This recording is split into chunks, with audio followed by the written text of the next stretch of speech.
Welcome to yet another kitchen sink microscopy. I am Eric Rosenblatt, and hey, we'd love it if you'd like and share this video, or I don't know, give it a thumbs down if you don't like it. Whatever, we're used to it. Subscribe to the channel if you want to see all the future exciting episodes of KSM. Boo. Casey Rochford sucks. Thumbs down. I dislike this. While you're disliking the video, why don't you just hang around to the end and hear a brand new song that you've never heard before? And then you could get that over at patreon.com/KSMBitcast. And if you're patient enough, it'll come out on Spotify. And you can just throw it into your liked songs mix, and it'll pop up every now and then and remind you of that awesome episode you heard it on. Yeah. So, what do you want to talk about on this exciting episode of Kitchen Sink Microscopy? Well, I think it's probably about time that we have another lightning round for season 3. Lightning round. Lightning round. Yeah. Oh, yeah. All right. Well, yeah. So, and for those who don't know what a lightning round is, it's not really very fast. It's fast in terms of what we normally do. We have our main topics of conversation that we talk about. We divvy them up between us. We don't talk like the Micro Machines guy at all. Yeah, exactly. Neither of us knows what the other person is going to bring up, aside from the last one, which we both know. And we got 5 minutes to talk about it. It's a lot of fun. So yeah, I think it would be you starting for this. I shall begin, and so it is that I shall proceed to the first topic of which you speak. And that would be the economy, I believe. So. Yes, it is. So yes. So let me know when you want me to start the timer, and I'll start it. All right. The topic is economy, and I think we should talk about whether or not minimum wage jobs are going to go extinct. Because there's a whole lot of signs on windows now, like we can't get people to work for us because they're making us so much money on unemployment or whatever. And it's kind of a hot topic right now, you know? Oh yeah. I mean, especially with the COVID stuff and people being on unemployment, like a lot of people just, they have to go and apply for jobs, but they never show up to work. And I could kind of see that being a problem, at least for a little while. I don't think it's sustainable in the long term. Eventually. Well, yeah, unemployment runs out. So yeah, but in the interim, though, these businesses that depend on minimum wage work are suffering. And this is kind of like a leveraged move point, right? For them to like bring up that living wage talk, right? Mm-hmm. And, you know, I've been on both sides of the fence. Like I can see the argument for how that hurts economy if you raise the minimum wage and stuff. But it also, like, I've also been really, really poor. And there's that like bubble that you just kind of can't get around unless you get really lucky. And, you know, like you can't survive off of minimum wage the way things are. So like, well, no, I don't think you can individually. Like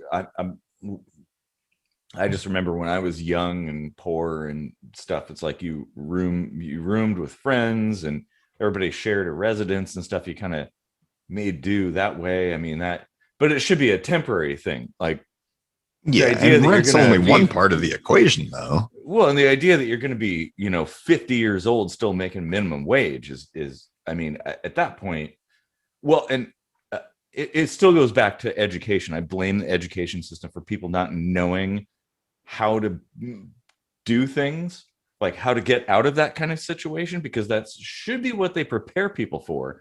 And they do a very woeful job of that. I mean, it's evident with how things are, I think. But I mean, I don't know necessarily buy that argument, because that builds in this implication that these jobs are just transient, they're just temporary. They're actually relied upon quite a bit. If you want to make a career out of it, you should be able to. well, I think You could any be really, job, really good at it. all jobs are transient, though. Like, I mean, it's something you do. I guess the idea that you work at a career until you die, it is, I think, an antiquated one. And that's still kind of baked into this whole idea that, like, where you work is the place you should always work. Like working at McDonald's, I mean, that's a good starter job. It's a good place to begin. It's a good place in an emergency situation. You need some money, doing some Uber driving or whatever, not necessarily well-paying jobs, but it pays the bills for now. But you should be looking forward beyond that at all times and not necessarily focused internally on that. But I do agree that I think there's a definite paradigm shift there, that things are going to be very different in the future. I can't quite calculate how that's going to look, but I can see things kind of trending in that direction. Yeah, I mean, I think we've done an episode on minimum wage before, right? Mm-hmm. But it would be good to do kind of an episode on unionizing, the whole collective bargaining idea, Mm-hmm. How a lot of other countries sort of do that, where everything's basically like, the workers tell the companies what they're worth effectively. Well, it's kind of a back and forth thing too. Yeah, but it's like there's they're not the ones who limitless do the funds to work. pay. Yeah, they're the ones that do the work. They're the ones that live it and experience it and are affected by it. So, Well, yeah, and no one knows better than they do what it's worth, really. Like, well, it maybe. I mean, that's a big topic for probably a bigger conversation. I think that like really we need to talk about that. Well, okay. oh, That's all the time we have for that one. that was 5 minutes. Yeah, that was really good though. Like, oh man, I feel like we should. As with many lightning rounds, we always kind of uncover these like really awesome topics that we could talk about for like an hour or more. And this one, I think, definitely deserves its own episode. So you look forward to that in the future. Hey, subscribe to the channel, and you'll see it in the future. Yeah. Okay, so I think it's on to me. Uh-huh. All right. I have the category of science. So I will start the timer. Okay. Autonomous robots. Things like Boston Dynamics Spot and things like that. Is that a good thing or a bad thing? Like, is that super scary or just cool? I mean, I don't think it's scary, because are we talking about like artificial intelligence autonomy too? A little bit like, of both, because that's kind of where it's going. Sure, that's yeah. the goal. Because I mean, I think we've talked briefly about there's like an Android sort of thing that was made in Germany that's like self-aware and everything, and that's kind of like impressive, creepy, like super cool. Like, it's a whole lot of things at once, right? But it's really no different than discovering another species that exists somewhere.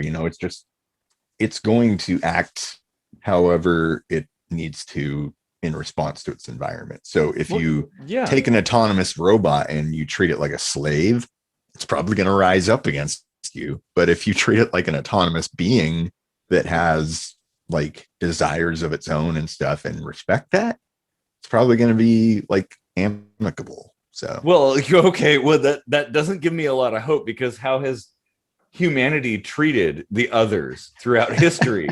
right. Oh man, it's going to be terminated. I'm just saying, like, No, it's not scary in itself. Like, it's a neutral thing. It's yeah, just how you treat it. it's a tool like anything else. It's something we've created. It's a product of our imagination, right? Mhm. And maybe I would hope that the people imagining things are of good intent. Originally when I saw the Spot robot, if you haven't seen that, you should look it up. It's really fascinating to the viewers. I saw like Spot with like a claw on it, like breaching doors. They were like affixing guns to things and stuff. I was like, oh my god, this is next level, like super scary stuff. Is But that the then robot drug sniffing dog?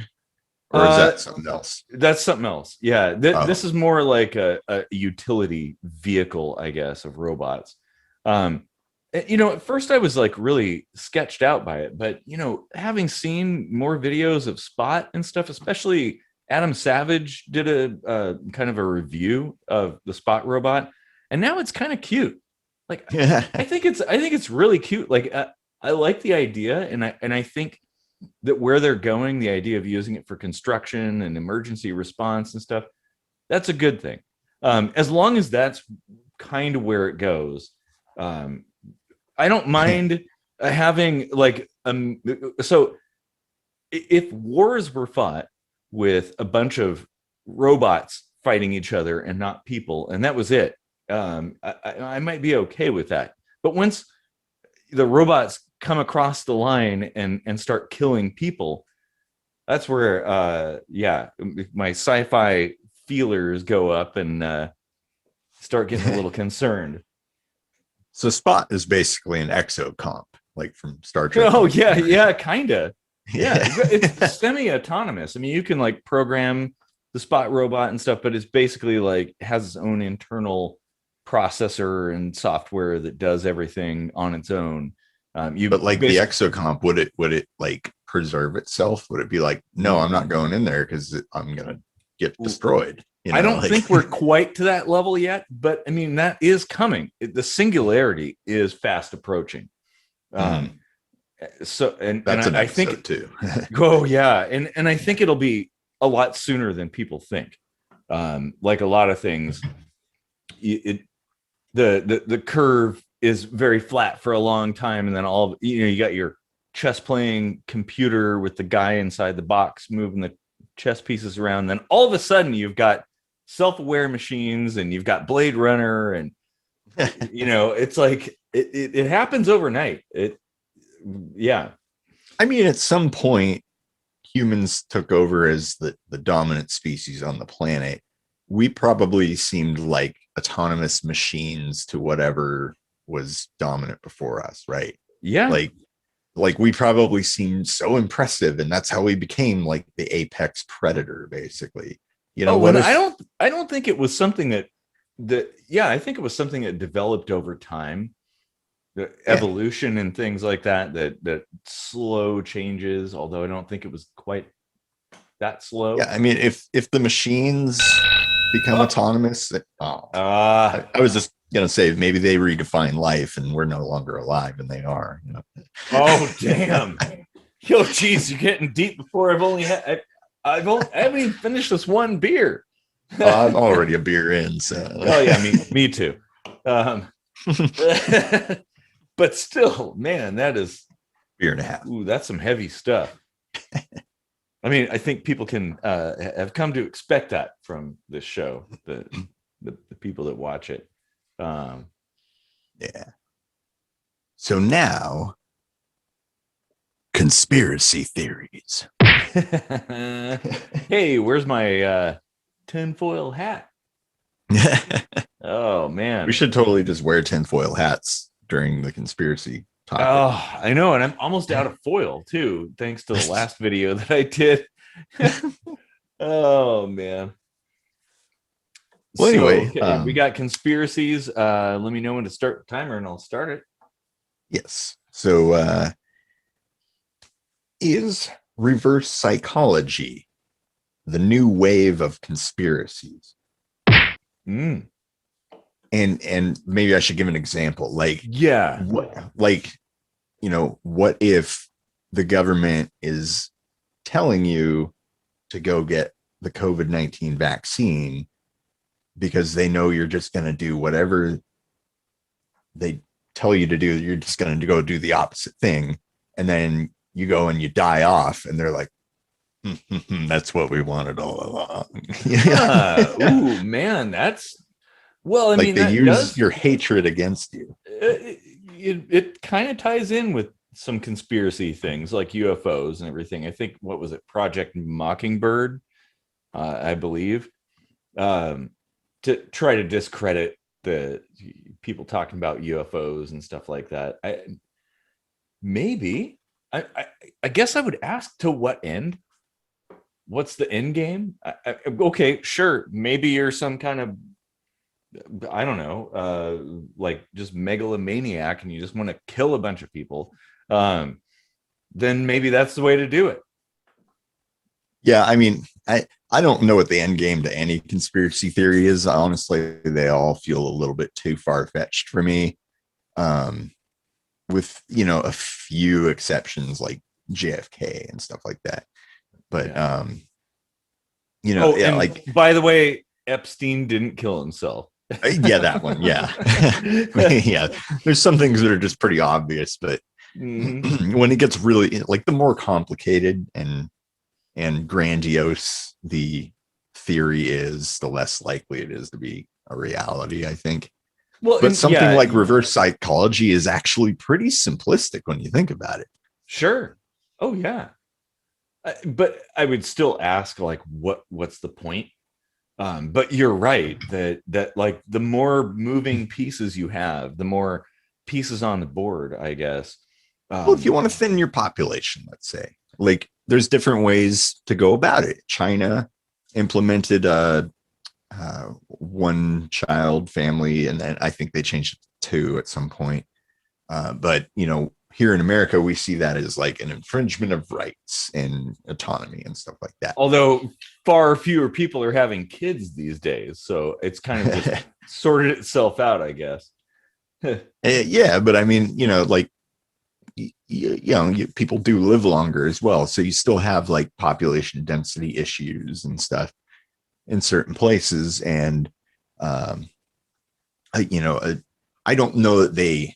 I know for sure they didn't create the virus, but I think they took advantage of it, perhaps, to maybe thin out some of the dense cities, because the virus doesn't spread that much in country populations where there's like hardly anybody and they don't gather in close crowds very often and stuff like that. Yeah, exactly. The urban centers are going to be a hotbed in that regard. Yeah, so I mean it could stand to reason that something like that would be some kind of reverse psychology campaign to thin the herd. Hmm. I mean, That's very interesting. Well, never let a good crisis go to waste, as I've heard it said. Yeah, I haven't heard that before, but now you got me thinking. Like, that's kind of interesting. I don't know that I necessarily buy into it, but it's definitely food for no, I thought. mean it's not Sure. that plausible, but it's a believable tactic because it's easy to predict how people will react to what the government suggests. Oh yeah. Oh, that's a good point. Well, and you know, if it's been used here, perhaps it's been used in other places too, other Yeah. times and other situations. Um, ooh, man. I mean, it gets you thinking, like, why do we do the things that we do? And was it calculated on some level, Oh man, we're gonna get into that in a minute. Uh, at least half of that. it bends the mind, It but it definitely. But that's the thing. It's like it's important to contemplate these things, to to be able to realize when you're being tricked, and realize when you're tricking yourself. Being able to differentiate between those is really important, and most people can't. So, oh well, that's time for that one. That's good. Ooh man, that I think it's another one. As usual, we might have to come back to that. Oh, jeez. No, this is like a double fist beer episode. Oh yes, I have my backup dark persuasion to my wise from your grave beer. Rise from your grave. For those who If don't you're get in your it, 40s, you're gonna get that joke. yeah, exactly. Oh, yeah, just go ahead and play the arcade or the Sega Genesis version of Altered Beast. Or the old school song ALTAiR Beast.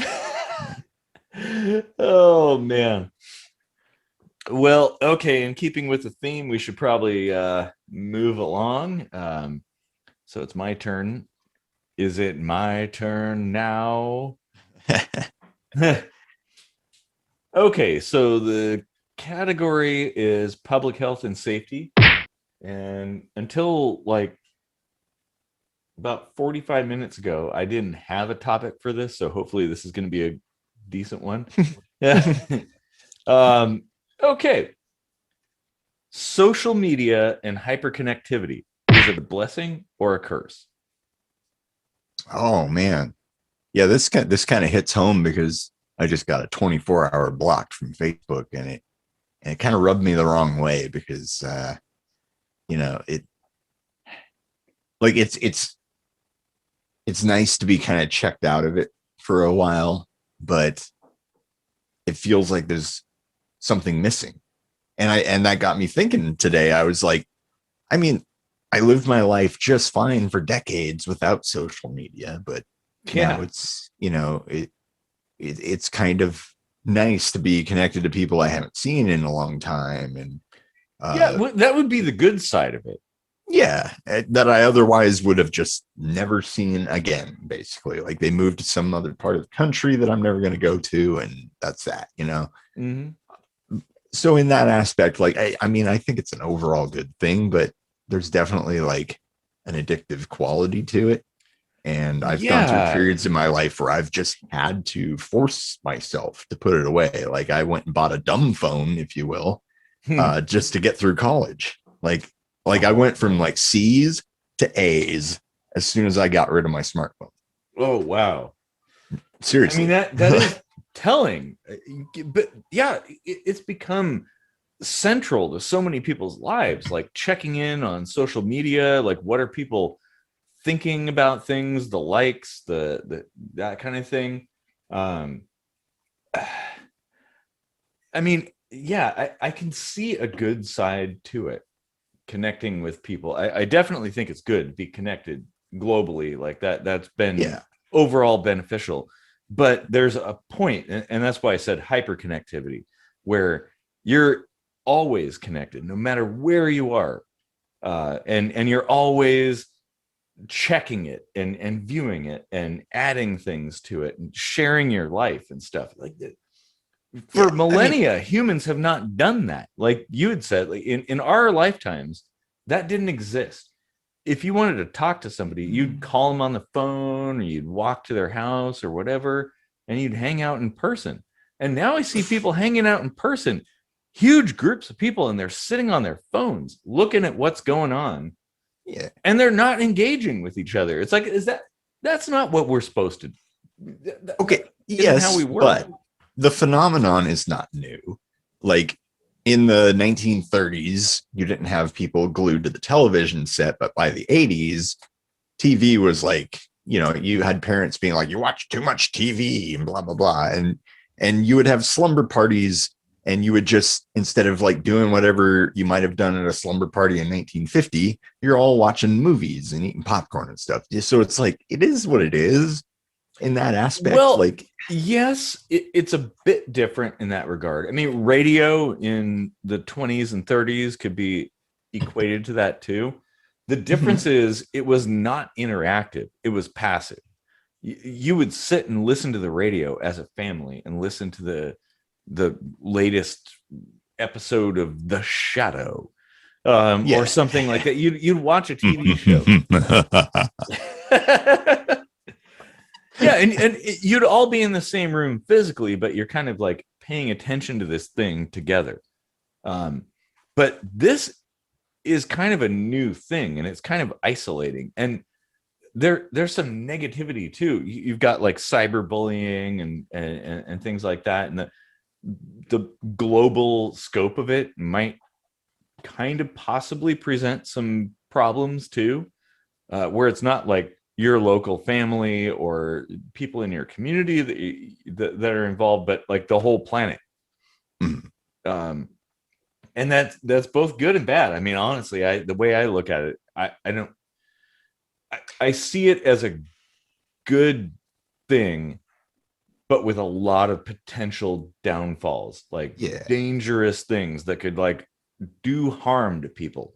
Yeah, I mean, like you're more aware of what's going on outside your bubble, but your perspective is skewed. But how is that any different than a history book written by the winner? You know, honestly, well, like it's different in that you're not sitting there and reading an entire book and evaluating it in private. Your whole life is public.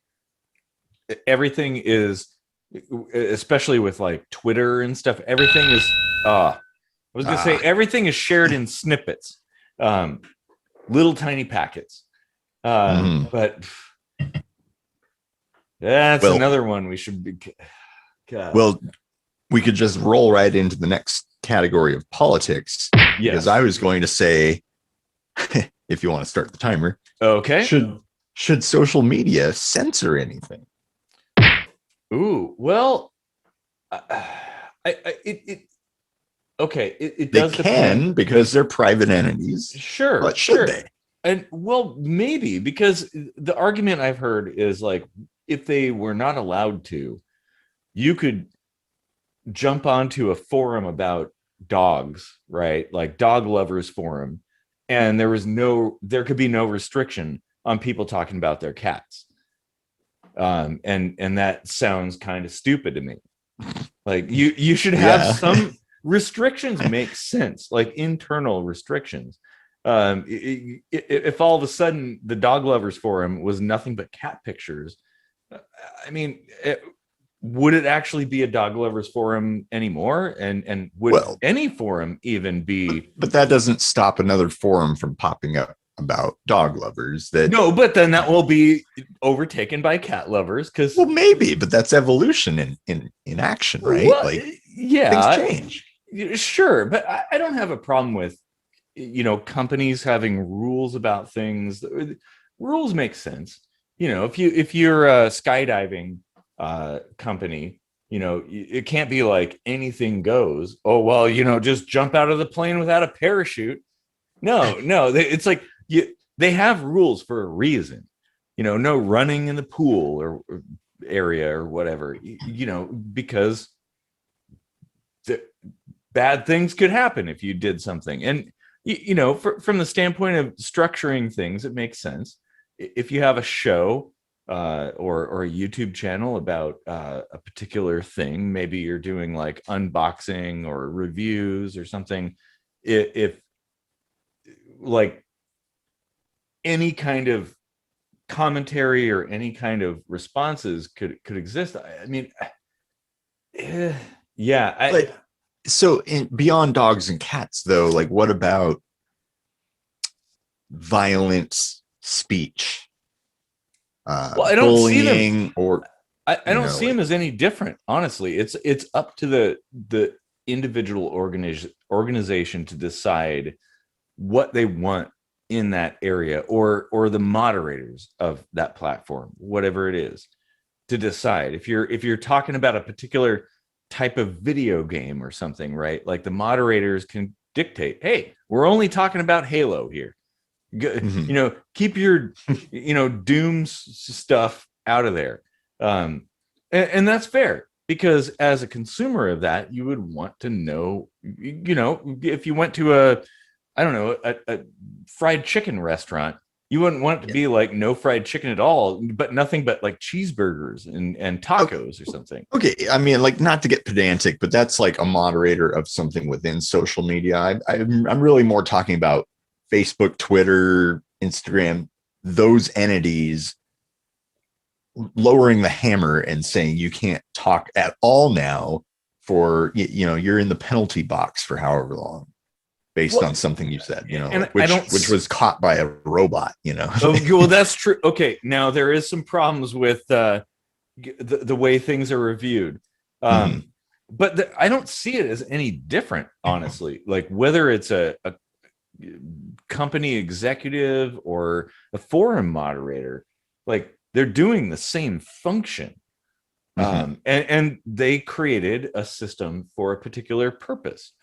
And I could see how they wouldn't want it to be contaminated with a bunch of other stuff that doesn't fit. Like, YouTube is very family friendly. You can't post porn on YouTube. You can't post porn on Facebook, or beheadings or whatever.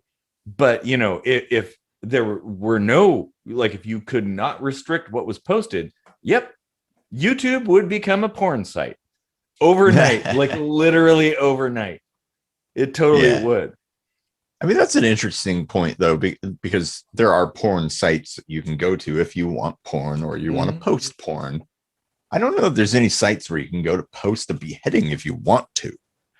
That's it. I mean, I don't know if there should, but like, I think that's kind of a niche market, but there are places you can go and see that stuff. Porn's full of niche markets, and oh man, beheading porn. Wait a minute, we've gone down a very dark path. Which head, Bobbit? Oh man. Oh geez. Well, okay, it's probably a good thing that's time. Oh man, that's yeah. Oh man. Well, so okay, I guess it's on to me. And my particular topic is current events. And so I will start the timer. Currenty. Yeah. So, Israel and Palestine. They're like basically about to go to war now, as we speak. Oh, I didn't know about that. Yeah, so some missiles. Apparently, I don't have all the details. So treat it as such. But Palestine launched some missiles into Israel. They responded in kind, and now tensions are flared as usual. I mean, that area is. There's always some shit going down. Yeah, the whole like Gaza Strip, and oh man, but it's possible that there could be like a hot war, and even Israel saying like, no, this is going to be a protracted, long sort of response. Prepare for a little bit of duration. That means we're going to get involved because that's what we do. Yes, probably so. Fuck. God damn it. Just what we needed. Another fucking war. Over bullshit. Yeah. And this is the thing. Like, has anybody look at a map? Look at a map. Look at Israel. Look at Palestine. Like, they're not that big. Like, it's kind of a small area. And why can't people just agree? Whether, even if they disagree, just like, hey, okay, well, I guess, we'll, for the sake of not killing our children, let's just kind of say, okay, this is your area, this is my area, and leave it be. But they can't do it. No, and I'm not picking sides because they're both guilty of a bunch of bullshit. Both sides. Either one will claim to be on the moral high ground, like, oh, well, we were in the right. No, you're both fucking idiots. Like, oh, man. Yeah. It's interesting. The topics that we've chosen are kind of like ending up to like intertwine, because we're kind of gonna come back to this in a way. Yeah, But we're like, kind of weaving a tapestry of yes. yeah, but like that region of the world, like you said, there's always some kind of mess, you know, going on right there. Like, why is that? Like, what's the core problem there? Like, why can't anybody get along in that little chunk of this giant world in this endless cosmos? Yeah, well, and it hasn't even been that long. I mean, I think Israel and Palestine both were founded in like the 50s or 60s ish, in that area. Um, like, it hasn't been that long, and yet it's been full of conflict. I mean, this is stuff that doesn't get reported on the news. The Israeli-Palestinian conflict is kind of just on the back burner, but the entire time people have been lobbing missiles at each other. They've been, going in and bulldozing each other's settlements. Well, it's mostly Israel, but I mean, I don't know about a whole lot about that, but is this like Hamas and Mossad stuff, or yeah, well, Hamas, yeah, and probably Mossad, yeah. Two completely different levels of technical details, but yeah, it it's an ongoing thing, and no one's been able to resolve it. And it's like, you've had a lot of time to sort your shit out. You could sit down at a table and talk things out, and figure out what your differences are, come to a conclusion, like try to come to a peaceful resolution, because that's what you want, right? I mean, I would hope. yeah, I don't know. And honestly, if somebody doesn't want to play nice, doesn't want to resolve issues, I think you're a warmonger yeah. at that point. I I just remember, like, when we were first roommates, we had a neighbor, well, a couple of neighbors from that general region, and they, like, one of them would like, Oh, that's time. Go ahead though. No, well, this is he would just go outside for a cigarette and like unscrew the light bulb so he'd be in the dark, and that was like really telling to me about like what kind of shit he went through. Oh yeah, He just, Yasser. Like, he was yeah, worried about Saddam's executioners coming to kill him in the right, US, in fucking Tacoma, no yeah, less. Like, crazy. oh, and that's the thing. Before you pass judgment on people, you got to consider, like, what is it like for those people? Put Mhm. yourself in those people's shoes. If you haven't experienced that kind of terror, um, yeah, Yeah. oh man. Now, in keeping with important questions like that, it's time for the next category, tomfoolery. Well, and maybe this is a good point to kind of lighten things up a little bit. Uh, No, I mean, this is a pretty heavy topic, I think. okay. And being a couple of enlightened 21st century kind of guys, I think we can have this discussion as mature adults, right? So It's kind of a red dwarf sort of. Yeah. so the topic is, what's your pubic hair preference? Ooh, huh. Well, I don't know how that ties into Palestinian Israeli. See, you've gone straight into smirk mode. I both. It just depends. It's kind of nice to have a little bit of hair sometimes, but then it's also nice to not have it. I try to keep myself at least relatively trimmed. I don't know about you, but Yeah, I mean, I prefer to have nothing on myself, just for a comfort level thing. um, body hair in general. Like I try to keep my upper body bare because I take testosterone supplements. I get really hairy and it gets really hot, and I just don't like it. So, I mean, that's just me.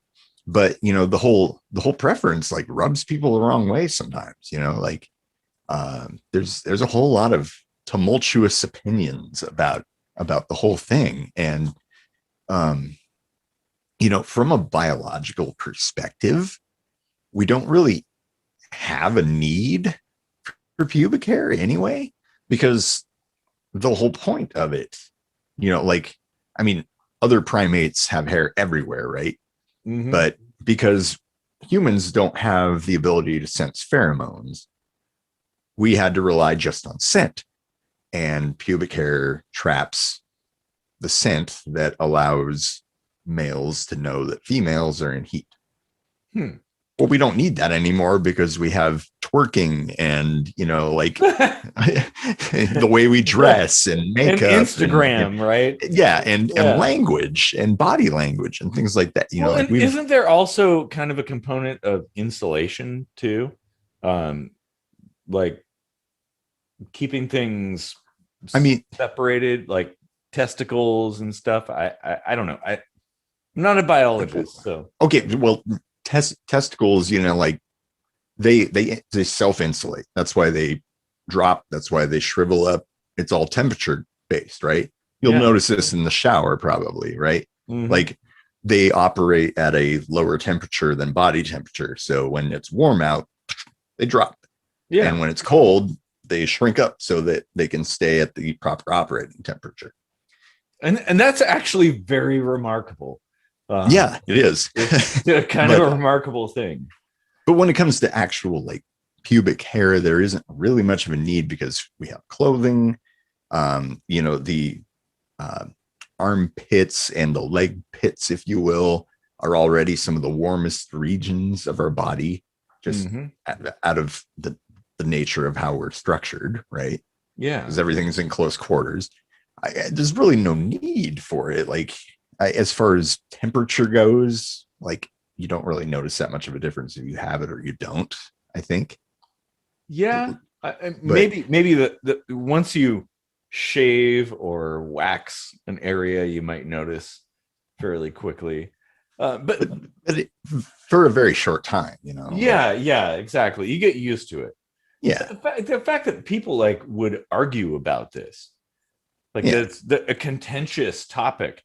Like, who cares if somebody else likes pubic hair or doesn't like it or whatever? Who cares? It's no different than if you like cheeseburgers or, something like that. It's a personal preference. But the other part of it is like, I also take into consideration what my partner prefers. And I mean, this goes for like a beard too, Yeah. If it's a comfort thing or a preference thing, that matters. And I feel I should take that into consideration because I have preferences and I would appreciate that it's considered as well. So it's tit for tat. Sure. But when it's somebody when it's somebody that's not in your relationship, somebody on the outside judging you, that sounds like bullshit. Yeah. It's like, my pubes aren't in your teeth, dude. So yeah, exactly. Oh man. Ooh, which is kind of a lame thing to get pubes in your teeth, but it definitely is. It's not the end of the world either. So well, and it's that whole like, sex is bad kind of thing. Like, oh, it's dirty. Like, pubes, hair on your head. It's all the same. That's what I was getting at. Oh man, I have got hair like yours. It's not on my head. Yeah, I was gonna comment on that, but oh man. Okay, so I guess it would be on to me, and my category is philosophy. Oh, I thought we were on philosophy. It was tomfoolery, but it was kind of philosophy too. Oh man, amazing. Like this is a big crossover episode. Everything kind of connects. Yeah.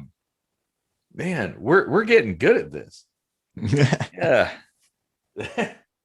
The drunker we are, the better we are at, well, I don't know. Lightning rounds. So okay, philosophy. And you better get a beer ready for this one because this is going to be This is going to be about pubic hair, isn't it?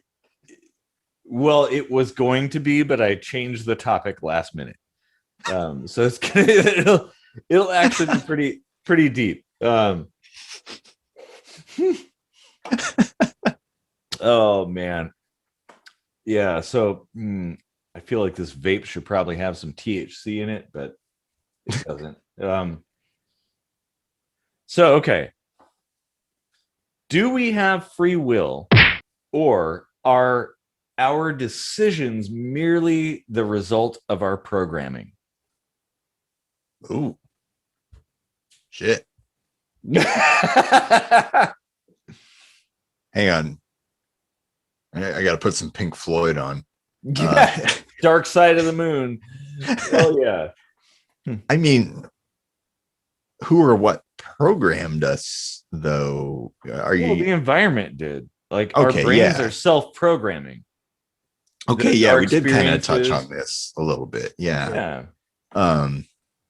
Hmm. Yeah. I mean,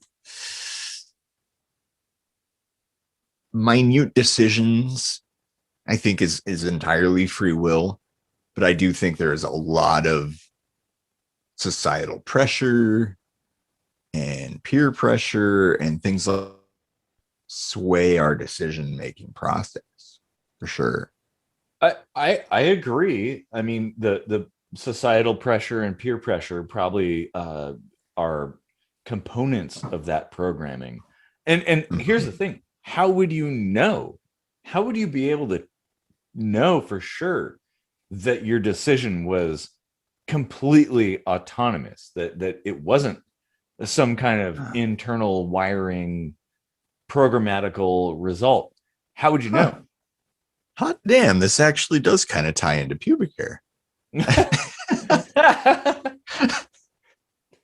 Like I I mean, said, it it really all goes does. together.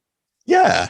Like, you know, like a decision to shave or not to shave could be entirely swayed by what's popular in Playboy right now, or what your partner wants, or what Well, your yeah, friends like do. your environment programs Yeah. you, like what you've seen in Playboy magazines or Hustler or something like that. Yeah. Not just your decisions, but like your interests too. Your There was a time where expectations. Yeah. there was a time where like that ugly orange color and that like soupy pea soup color was like super popular for everything. And now people would never think about that. They'd be like, what the hell? This is disgusting. And there was a time in the 90s, my mom did this with the hens and the blue colors and stuff. There were hearts and wood and checkerboard patterns and stuff. That was all the rage. And everybody thought, oh, this is so great. But now you look at it and be like, oh, that's so 90s. When I was a little kid, we had the saloon doors into the kitchen Oh, on one end, and on the other end, we had beads as drapes, like going into the kitchen. Yeah. Oh, wow. That's like multiple generations right there in one house. and popcorn ceilings, which are still there. Yeah. Oh, wow. The beads in the saloon doors came down. Yeah. In the 80s, though. But you know, that's the thing is like people feel so sure about those things at the time. Like, oh yeah, this is all the rage. This is great. It looks nice. It's beautiful. Look at cars throughout time.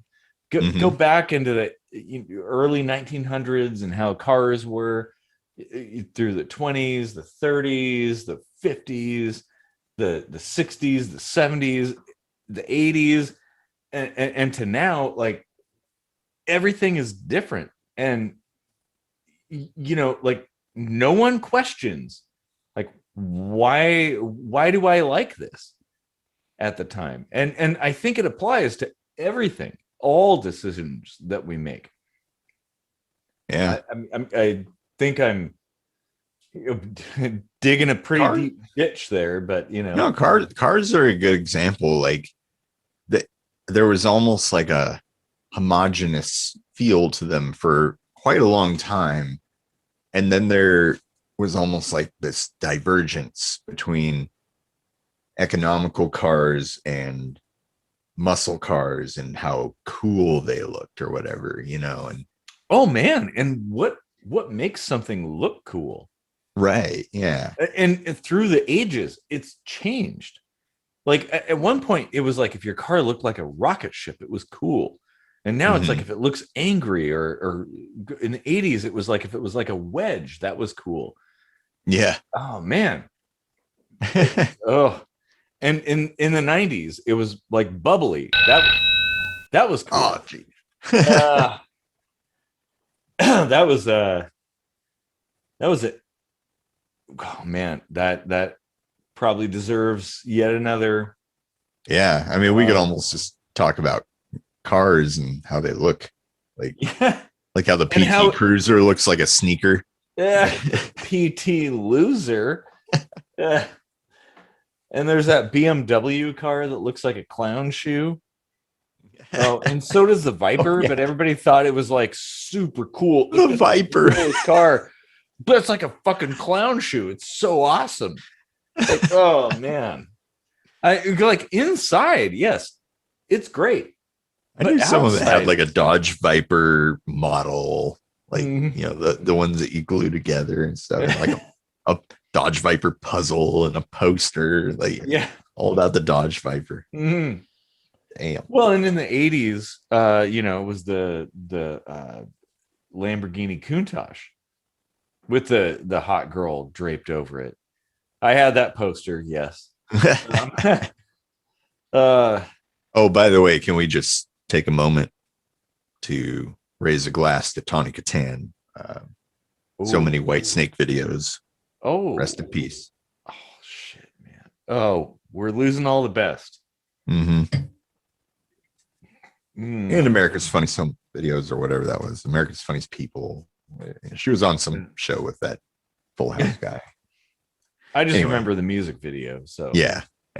And the magazines. Didn't want to pinhole her though.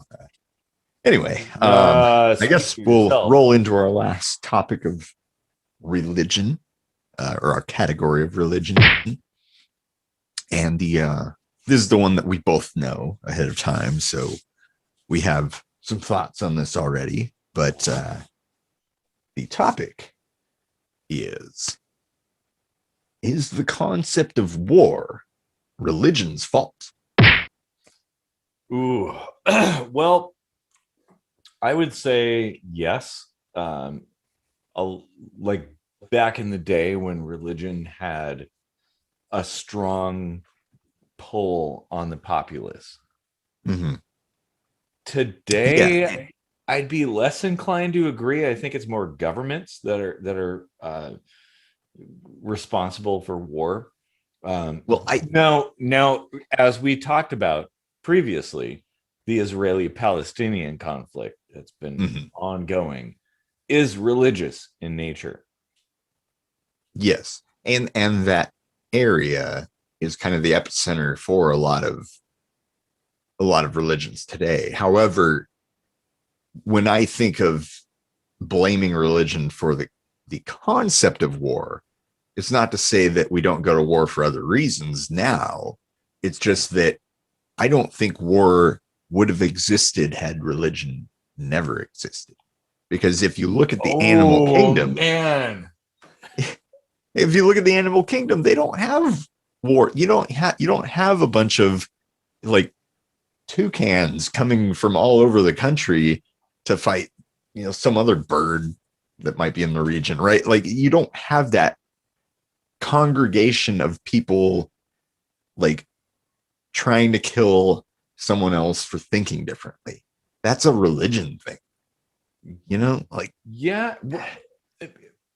I think it's evolved a little bit nowadays. Yeah, but if you look at any given skirmish, though, like between two people, right? You might have onlookers that gather around to watch the fight, but they don't get involved unless things look unfair. It's usually just two dudes duking it out, and that's the same way in the animal kingdom. Someone wants to eat the other one, like it's or mate with someone. or yeah, it's never a concerted effort to basically like feel dominant over some other tribe or way of thinking or whatever. All of that kind of stemmed, I think, from somebody being like, I don't like that person's opinion. I'm going to create this like imaginary being that will punish us all if we don't go and kill that person for thinking that way, and get a bunch of people to help me kill that guy, and everyone that thinks like him, like, well, and boom, you have religion and war. Well, and yeah, a lot of oh man, that's pretty deep. I think a lot of the those things. Wait, I had a really good point there, but religion is probably less a factor now. But I think you're onto something, that it was the genesis of the things that are factors today. Well, and it's and kind of they like, haven't left us. methinks he doth protest too much, right? If you notice, all religions, they're all claiming to be peaceful. What does that tell you about what they really think? Well, it's kind of like saying honest car sales or something. Like if Right. you have to advertise that you're peaceful, you're probably not. And, It should be born out of like the evidence of your history. Like it should be only obvious that something is peaceful. You shouldn't have to declare it. Yeah. And I think you can see that divide in people. Like, you can be spiritual and like believe there's a God or whatever, and not be religious, right? But so I don't think it's necessarily like the idea of believing in a God is the problem. It's the structure of the religion itself that's the problem, because that dictates how you're supposed to think. It's your programming, like we talked about earlier. Exactly. And the adherence to the authority from somebody who claims to be an authority figure, that is also a factor. Man, oh geez, this is I mean, imagine a humanity that had never developed religion, and I bet there wouldn't be war. Oh man, that is a mic drop moment. Holy shit. Oh, that is good. That is perfect. Oh, bang on time. Wow. Oh, this has been a very, very, very heavy episode. Like we talked about a lot of stuff, and it's kind of amazing how it all kind of came together. All these different things different topics that you'd think like, oh, they're not connected and whatever, but no, it's just like interwoven tapestry of thought that we just outlaid here. And that was definitely like I don't know the right word for the episode. It was like bombastic, Yeah. Like, oh man. She called me Mr. Bombastic. Oh, Say me fantastic. I wish we could do commercial songs on this channel, because that would be a great way to end it. Oh man. Oh, this is so good. I still got plenty of beer left. Yeah. So do I. But sadly, that was the last topic. Round is Finn. Well, if people are gripped by our show, they're just going to have to go watch another episode at this point, because they've probably still got full beers too. Oh yeah, and look forward to the future, because a lot of these topics we're probably going to turn into like full episodes. We might even do interviews. I think the Israeli-Palestinian conflict is one worthy of bringing on Powers. Mhm. Yeah. Oh yeah. So yeah, we'll do that. Oh, Or anyone new, like if you're a viewer and you've got keen insight on anything that we've discussed, and you want to talk about it in further detail on a full episode, shout out to us, and yeah. we'll have you on. Yep. Oh yeah, absolutely. Like we don't all have to agree on things. It's all about bringing in. We don't often do. yeah, exactly. But we can still quote Red Dwarf all day long and Star Trek, regardless of how many raised voices there are. Oh man, this is really good. This is some extraordinary. Extraordinary. Well, thanks for deep sink diving with us into Lightning Round 8. Yes. Oh yeah. And keep the conversation going down there in the comment section. Like, share, subscribe, all that good stuff. Or dislike if you dislike what we had to say. But given the fact that we had quite a few topics to talk about, I can't see how you dislike all of it. Otherwise, you're just some kind of asshole. Well, and I guess that's all the time we have for today. For now, we'll be coming back again soon. And have a good night, everybody.